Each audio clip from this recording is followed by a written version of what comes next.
In 2008, I was diagnosed with tuberculosis. Around that time, at a new company, I met someone who would later become my soulmate.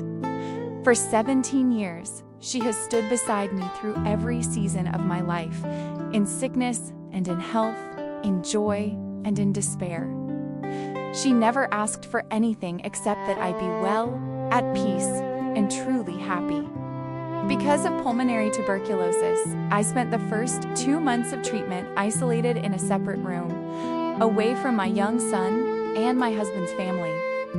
Each day began with injections at the clinic, followed by a full workday.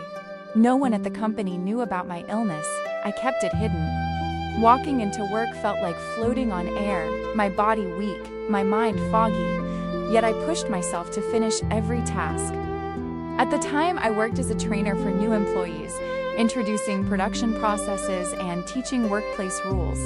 Having always been outgoing and accustomed to leading teams since my school years, the role fit me well, even when my health did not.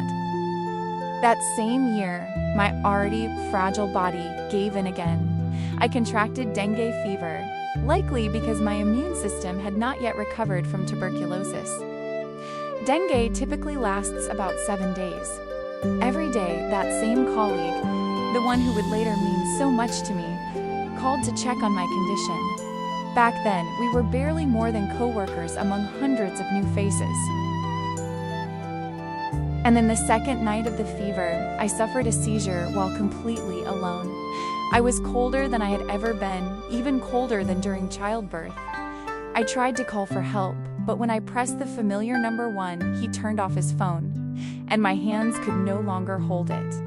I drifted in and out of consciousness, voices echoing around me.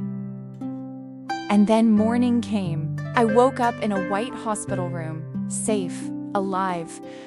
The nurse told me I was out of danger. I cried, not from pain, but from the weight of realization. That moment changed me. During my hospitalization, my father-in-law came 3 times a day to bring food and pay the bills. My mother-in-law cared for my child while continuing to run her business. My husband was working far away in another province. My parents, who sold fish for a living, visited briefly each day before returning home. When the nurse told us that if treatment had been delayed, I might not have survived, I understood how close I had come to the edge. Over my lifetime, I have faced death more than once, nearly drowning as a child at a reservoir, making a reckless choice, blinded by desire, without considering the consequences. Childbirth, dengue fever. I have also narrowly escaped fatal truck accidents by mere inches. And once because my husband had an affair while on a business trip the night I called him.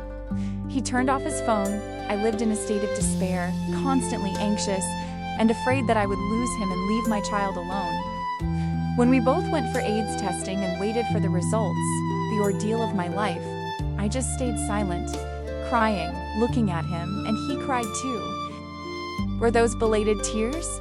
Would things change? Or would we revert to that reckless lifestyle? Fortunately, the results showed that neither of us had the disease. To me, surviving is not the easiest thing. Living, truly living, is the hardest journey of all. Thank you for watching the video for Nwang Motor 258. Nwang Motor 258. Wish you always happy and healthy.